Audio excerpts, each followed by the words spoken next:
정치 파발마.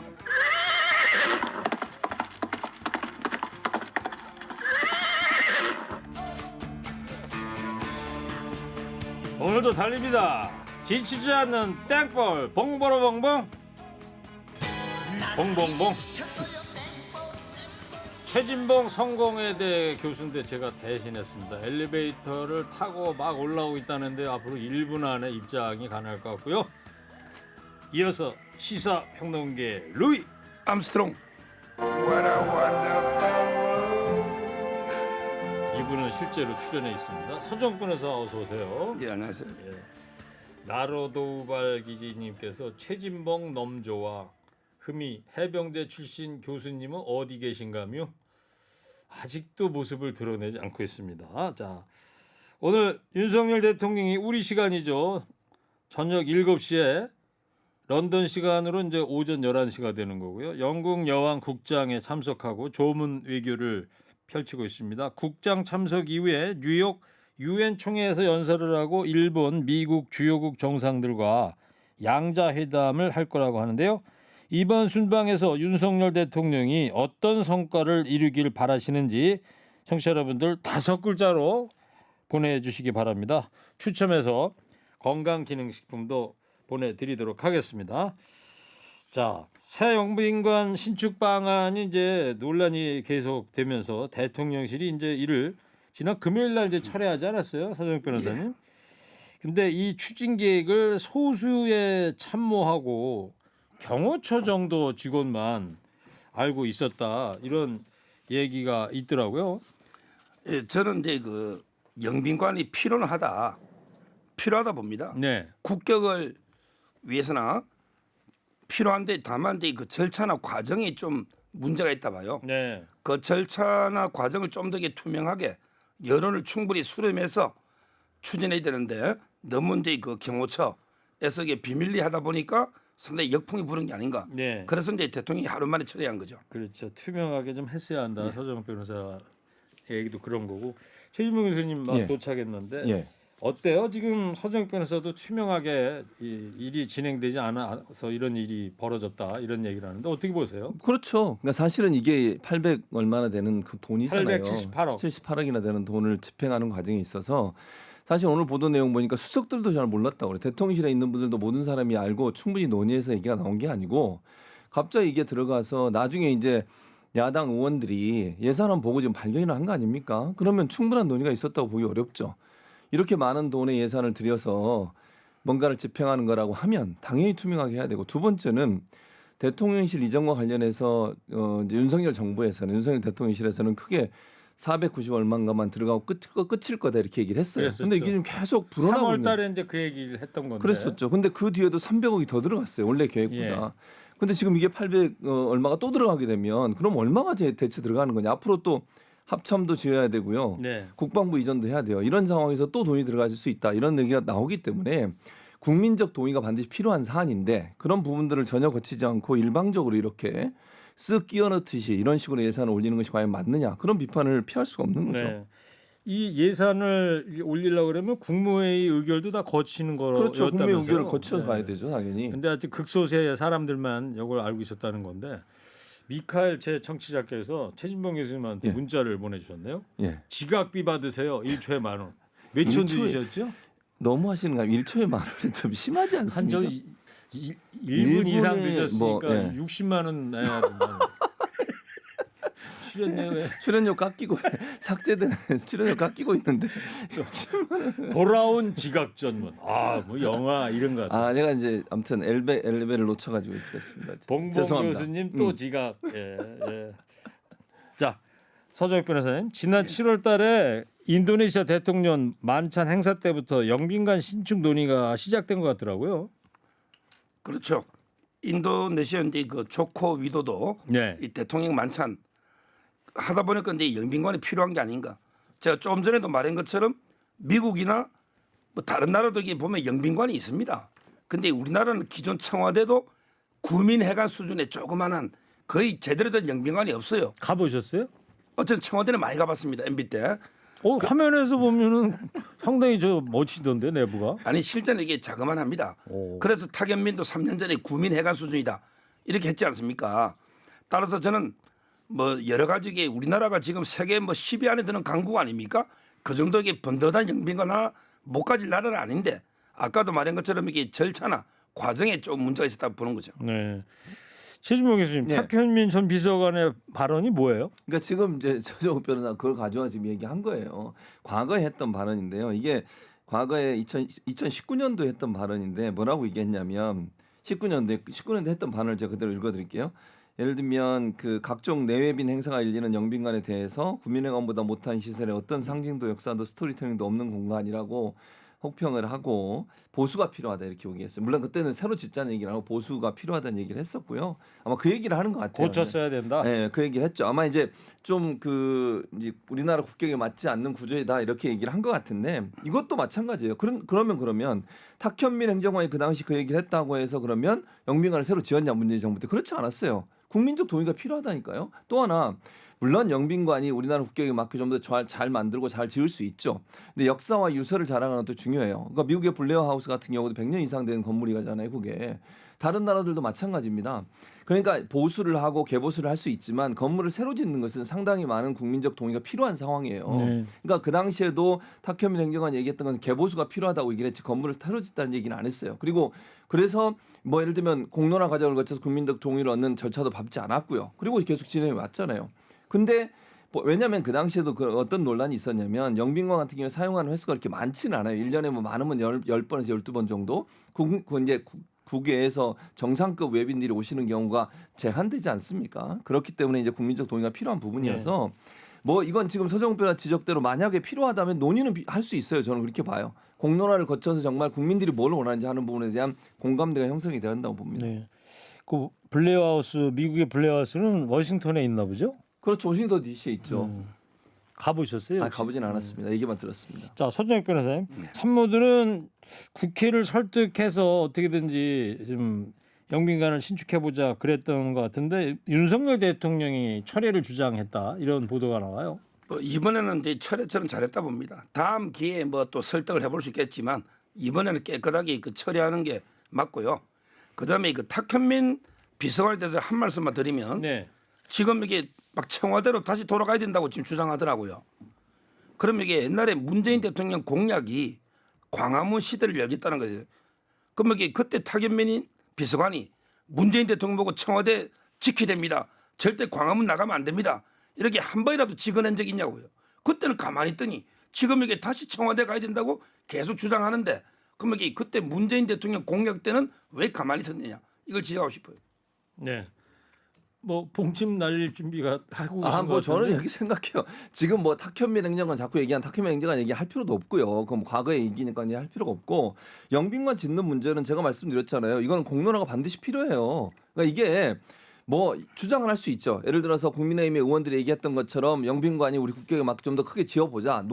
시작은 할 수 있다고 저는 봐요. 그러나 그것이 정말 국민들이 생각할 때 그럴 필요가 있는 건지 아니면 지금 현재 운영하고 있는 방식 중에 하나가 뭐냐면 윤석열 대통령 그 얘기 하셨어요.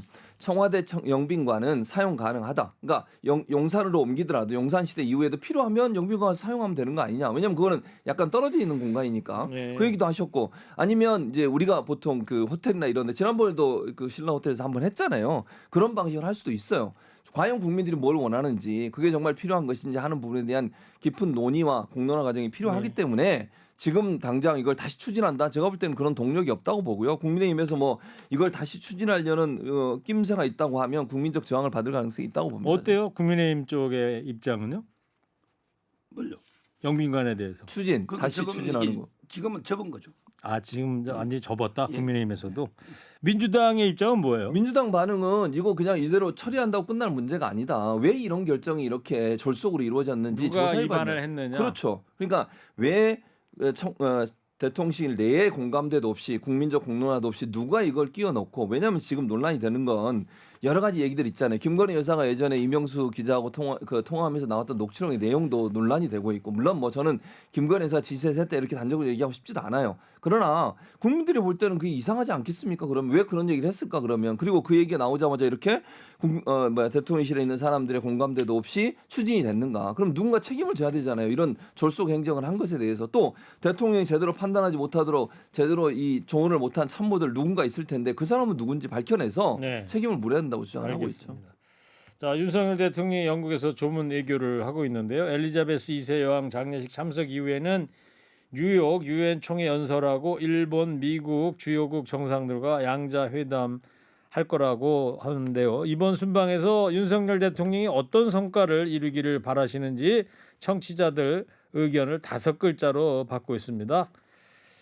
실리 외교를 국격 좀 높여 퍼주기 그만.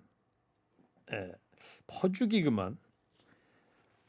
그만이라는 무슨 제가 볼 때는 네. 제가 그냥 해석해서 말씀을 드리면 너무 끌려다닌다는 거죠. 미국 요구하면 다 들어주고 우리는 받아온 거 없고. 지금 전기차 문제라든가 그렇죠. 이런 전기차 거구나. 문제도 네. 우리는 받아온 게 없잖아요. 근데 미국이 요구하면 뭐든지 들어주고 하는 걸 퍼주기라고 하면 표현하신 네. 것 같아요.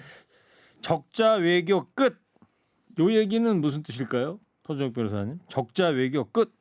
그것도 이게 퍼주기하고 좀 비슷하다 봐요. 북한에게 일방적으로 퍼주는 게 적자 아닙니까? 그걸 끝내겠다는 거죠. 뭐 거기가 대상이지 북한을 북한입니까? 간 게 아니잖아요. 지금 미국하고요. 영국을 간 거잖아요. 뭐 하여튼 청취자께서 5글자를 한번 보내주셨으니까 본전만 찾자. 여기 전기차 관련해서 이런 문자 보내셨네. 전기차 해결. 축구 보지 마. 요 얘기는 지난번 나토 갈 때 네, 비행기 안에서. 챔피언스리그 그 네. 얘기 때문에 하는 것 같아요. 응원 문자도 보내주셨네요. 귀한 발걸음 믿습니다요. 네.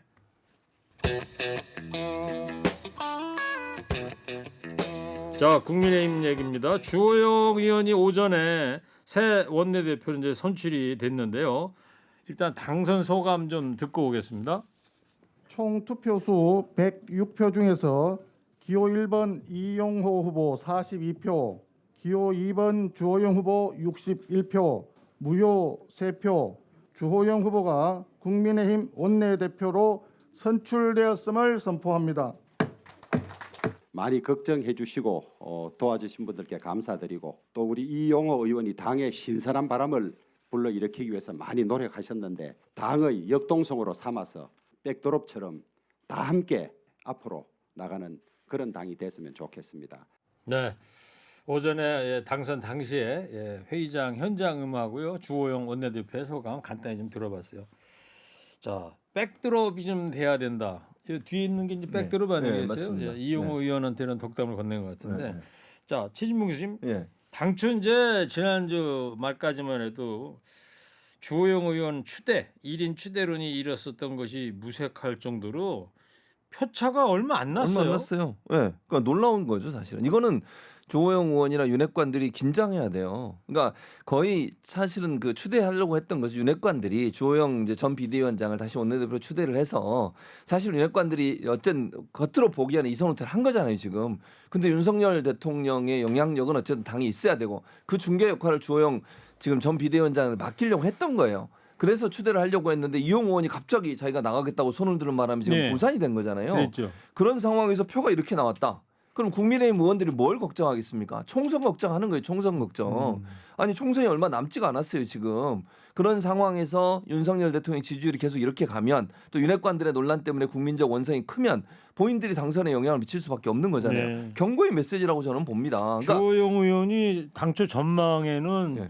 한 80표 이상, 그렇죠. 전체 국민의힘 의원 106명 중에 최대는 80표 이상, 아무리 적어도 70표 이상 얻을 거로 예상이 예상을 됐었는데 오늘 보니까 61표. 그러니까요. 그러니까 결국은 현재 윤핵관들이 아직도 당을 장악하고 있고 윤석열 대통령 입김이 강하게 작동하고 있는 이 당의 구조를 바꾸자는 의견이 이만큼 많다는 걸 얘기하는 거예요. 예. 서정욱 변호사는 어떻게 평가하세요? 뭐 저도 이제 국민 눈높이에는 안 맞다 봐요. 세수를 이제 새 부대에 담아야 됩니다. 따라서 이제 새로운 인물이 필요한데 다만 이제 본인이 잔여 임기하겠다 권성동 앞으로 이제 남은 임기 한 1년 정도만 하고 새로운 잔여 임기가 언제까지인데요? 1년 정도 남았죠. 앞으로. 예. 그러니까 이제 그 어차피 총선을 담당할 이는 이제 새로운 원내대표를 뽑게 되거든요. 네. 따라서 저는 잠깐 지금 비상 상황이니까 잔여 임기 정도면 이제 용납되지 않을까 이래 봅니다. 예. 아 국민의힘 얘기 들으면 맨날 이렇게 법적인 문제하고 겹쳐가지고 되게 어려워요, 그죠? 예. 자, 이 전 비대위원장이 새 원내대표로 이제 선출된 건데 최진봉 교수님은 어떻게 보십니까? 아니, 눈높이 안 맞죠, 당연히. 서정훈 변호사 잠깐 이제 막그 곤혹스러워 하잖아요, 답변하는데. 눈높이 맞습니까 이게? 아니 비대위원장 원래 맡겨놨다가 그게 그 법원에서 문제가 돼가지고 결국은 또 비대위원장으로 물러났어요. 그분을 다시 데려와가지고 원내대표 시킨다는 게 말이 되는지. 세수는 세부대에 부어야 된다고 하는데 그게 됩니까 지금? 그러니까 돌려막기 계속 하고 있는 거잖아요. 그리고 제가 아까도 말씀드렸지만 뭐 주호영 원내대표가 저는 뭐 인성이 나쁘네 이런 얘기 하고 싶지는 않아요. 근데 그럼에도 불구하고 윤석열 대통령이나 윤핵관들과 코드가 맞기 때문에 저는 그 자리에 갔다고 봐요. 네. 근데 그런 이미지를 또 가지면 과연 국민의힘이 국민의 지지를 얻을 수 있을지 의문이 된다는 생각을 네. 합니다. 서정 변호사 뭐 곤혹스러우세요 지금? 아 그렇지 않습니다. 그렇지 않습니까? 예. 자, 주호영 원내대표 앞에 이제 과제가 산적해 있는데, 자 서정 변호사님 어떤 과제가 최우선적으로 해결돼야 됩니까? 뭐 지금 상당히 비상 상황이니까요. 어떻게든 이제 이준석 대표 전 대표 징계를 이게 깔끔하게 탈당 권유든 제명을 해서 깔끔하게 그 분쟁을 좀 정리하고 네, 그래서 이제 그 당을 재정비하는 그런 게 가장 큰 과제가 아닐까 보입니다. 그래요. 자 어제 국민의힘 윤리위가 이준석 전 대표에 대한 추가 징계 논의를 이제 시작을 했습니다. 이 전 대표의 경찰 조사 직후에 징계 절차 논의가 시작된 걸 두고 여러 가지 해석이 나오고 있어요. 최진봉 교수님. 그러니까 이준석 대표가 그렇게 글을 올렸어요. 경찰 수사 다음 날 윤리가 열렸다. 오비 일하기를 바란다. 그렇게 얘기를 했는데 아무래도 이제 징계 절차를 원래 28일 날 하기로 했다가 땡긴 거거든요. 그렇죠. 근데 이준석 전 대표가 글을 올린 거 기억나시죠? 뭐라고 그랬습니까? 대통령이 왜 해외 순방 가면 꼭 일을 저지른다. 자기를 쫓아내는 의도다 이렇게 지금 얘기를 했어요. 그러면 만약 그대로 된다고 가정을 해보겠습니다. 뭐 이유는 이런 것 같아요. 각하를 시키기 위해서. 그러니까 지금 현재 가처분 신청해 놓은 거를 이준석 대표가 당원권을 완전히 잃게 되면 각하될 가능성이 있거든요. 그 가능성을 염두에 두고 28일 전에 아예 제명을 시켜서 당원으로서의 자격을 아예 박탈을 시켜버리는 거죠. 근데 만약 그렇게 하기 위해서 윤리가 열린다고 하면 저는 후폭풍이 엄청나게 클 거라고 생각합니다. 국민들이 볼 때 이준석 대표를 좋아하고 안 좋아하는 문제는 아니라고 봐요. 저는. 이준석 대표에 실망하는 사람도 있겠죠. 그런데 그 대표를 젊은 대표 쫓아내려고 정말 이렇게 온갖 수단을 다 활용해야 되느냐. 이런 부분에 있어서는 국민들이 상당히 비판할 그런 네. 지점이 많다고 봅니다. 아무래도 국민의힘의 이야기니까 서정 변호사께서도 취재도 많이 하시고 그랬을 것 같은데 지금 어때요? 앞으로 일정 자체는 뭐 나온 얘기가 어떻게 됩니까? 이준석 대표 징계 수위라든가. 징계 수위는 이제 그 전보다는 높아야 됩니다. 그래서 이제 그 제명하고 탈당 권유가 있는데 어차피 뭐 10일 뒤에 주거나 바로 주거나 똑같은 거 아닙니까? 아마 이제 제명이 되면 최고위 의결을 거치야 돼요. 네. 근데 최고위가 없으니까 비대위 의결해야 되잖아요. 예. 그럼 또 논란이 될 수 있죠. 따라서 이제 그 탈당 권유로 갈 거고요. 그래도 또 시점은- 이준석 대표는 또 가처분 신청할 거 아니에요. 그거는 이제 그 다음 문제고 어차피 네. 뭘 해도 네. 그다음에 시점은 이제 늦어도 28일 전에 하지 않기를 봅니다. 아 그래요. 알겠습니다. 최진봉 교수님. 예. 그리고 오전에 나온 또 이 사진 뉴스인데 정진석 비대위원장하고 유상범 의원이 나눈 문자 메시지가 또 예. 카메라에 포착이 돼서 이야기가 되고 논란이 있어요. 되고 있습니다. 그래서 이게 근데 정 위원장은 이렇게 얘기했어요. 이 말씀을 전해드리면 네. 지난달 SNS를 통해 지난달 13일 이 대표가 기자회견을 자청해서 양도교육 발언 등 윤석열 대통령과 당을 공격하는 것을 보고 유언에게 보낸 거다 문자를. 그러니까 이게 최근에 보낸 게 아니라는 8월 얘기예요. 13일 날 보내고 나서 예, 예. 카톡을 오늘 다시 열었더니 예, 그랬다. 그렇게 8월 지금 14일 보낸 먼저 게 찍힌 것이다. 예, 그렇게 지금 주장을 하고 있어요. 그러니까 뭐 이거는 모르겠어요. 뭐 사실관계야 본인만 아시지 않겠어요? 오늘 카톡 보내려고 그랬던 거는 점심 먹자 뭐 이런 예, 거. 그런 뜻이었죠. 그러니까 이런 내용들이 결국은 빌미를 주는 거거든요. 그러니까 본인은 그렇게 해명을 하더라도 당하는 사람 입장에서는 이거는 분명히 나를 어떻게든 쫓아내려는 의도를 갖고 하는 거다 이렇게 공격할 수밖에 없어요. 예. 이준석 대표가 뭐 가만히 안 있잖아요. 또 당연히 지금. 가만 안 있죠. 이렇게 얘기했어요. 윤리위원과 비대위원장이 경찰 수사 결과를 예측하며 징계를 상의하고 지시를 내린다. 이렇게 지금 공격을 할 수밖에 없잖아요. 왜냐하면 그렇게 해명을 하더라도 아니 이준석 전 대표 입장에서 이걸 믿겠어요? 안 믿을 가능성이 있고 뭐라고 또 얘기했냐. 무리한 짓을 많이 하니까 이렇게 자꾸 사진이 찍히는 거다. 그러면서 이준석은 이제 이항희 윤리위원장에게 양도교육 썼다고 징계한다. 유엔 인권규범에 바친다 그래서 이게 뭐냐면 이거 그 가처분 신청도 하고 유엔의 인권위원회 제소까지 하겠다는 거야. 자기가 당하고 있다고. 네. 그러니까 수단과 방법을 안 가리고 모든 방법을 통해서 이 징계가 잘못된다는 걸 밝혀내겠다고 주장을 하고 유엔 있습니다. 인권위 제소는 뭐예요? 어떻게 한다는 거예요? 그는 이제 본인이 뭐 독재 정권에 탄압받고 있다고 유엔에 제소하겠다는 건데 예. 국제망신 그망시켜야죠. 국제망신. 이준석 대표는 이게 그 유엔 인권 규정 19조 이전에 당헌하고 윤리 규정이나 보세요. 당헌부터 한번 읽어보고 그다음에 본인이 뭐 넬슨 만델라입니까? 지금 이게 민주투사 하다가 이게 탄압받아요? 본인이 성상납 받아가지고 제명 징계당할 건데 이게 유엔이 가져갑니까? 국제망신 그만시키라는 거예요. 이준석 대표가 혹시 방송 듣고 있다가 들으면 어떻게 해요? 사실이잖아요. 그게 다 팩트가. 아니 걱정돼. 본인이 뭐 만델라냐고요. 알겠습니다. 자, 두 분의 열띤 평론에 청취자 여러분들의 호응이 아주 큽니다. 아, 그렇습니까? 몇 분 소개해드릴게요. 네. 최 교수님 짱짱 결단력 감사합니다. 있는 시원한 목소리 더부룩한 속이 뻥뻥 뚫리고 있어요. 사랑합니다. 감사합니다. 교수님 허리케인 영원하라 일고라버님도 사랑합니다. 아유 감사합니다. 감사합니다. 서정욱 변호사님. 네. 서변님 변론에 애 많이 쓰십니다. 서 변호사님이 빨간 모자분보다 낫네요. 아. 어떻게 생각하세요? 아이 과찬이 말씀입니다. 괜찮아요. 알겠습니다. 자, 윤 대통령이 영국에서 조문 외교하고 있는데요. 엘리자베스 2세 여왕 장례식 참석 이후에 뉴욕 유엔 청소라고요. 총회 연설하고요. 일본, 미국, 또 캐나다 주요국 정상들과 또 회담도 합니다. 이번 순방에서 윤석열 대통령이 어떤 성과를 이루기를 바라시는지 청취자분들의 의견 5글자로 받고 있습니다. 자, 동맹 믿지 마. 이 의견은 무슨 의견이라고 봐야 될까요? 아니 그러니까 영원한 동맹은 없다는 거죠. 미국이든 일본이든 자기 이익을 위해서 뛰는 거지 외교라고 하는 것은 네. 무작정 우리가 윤석열 대통령한테 우리도 우리를 위해 뛰어라. 네. 남 너무 미국 생각하지 말고 이런 얘기라고 봐요. 말 실수 그만. 허당 외교 끝. 또 기본만 하자. 외교는 혼자. 무슨 뜻일까요? 외교는 혼자? 예? 정신줄 잡아. 네, 이렇게들 의견을 보내주셨습니다. 자, 마지막으로 두 분도 오늘 한 줄 평 하겠습니다. 이번 순방에서 윤석열 대통령이 어떤 성과를 이루길 바라는지 우리 지금 정상 외교 밖으로 나가서 두 분도 영어로 한번 해보면 어때요? 한글로 최진봉 교수는 텍사스 대학에서 교수 생활을 했으니까 영어야 부담되게 뭐. 영어를 자, 좀- 최진봉 교수부터 해주세요. 3, 2, 1.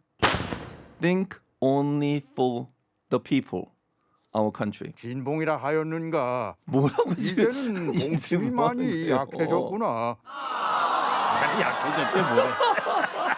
봉침이 무뎌졌답니다. 자, 서정욱 변호사님 영어로. 자, 서정욱 변호사님 한 줄 평 해주세요. 3, 2, 1. Not one friend, diverse friend. 다양한 친구. 제법이구나. 짐이 금일봉을 하사하겠다. 금일봉은 아니 지금 이게 4달러. 금일봉 받을 말은 아닌 것 같은데요. 뭔 뜻이에요? 4달러 받았는데. 아니 문재인 정권은 원 프렌드. 북한 친구가 한 명밖에 없는데 우리 다양한 친구를 만들었습니다. 아, 다양한 문재인 외교를 정권은 해라. 한 친구, 원 프렌드. 자, 알겠습니다. 하여튼 4달러 받으셔서 좋겠어요. 네. 정치 파발마 지금까지 최진봉 교수 서정욱 변호사였습니다. 두 분 감사합니다. 감사합니다.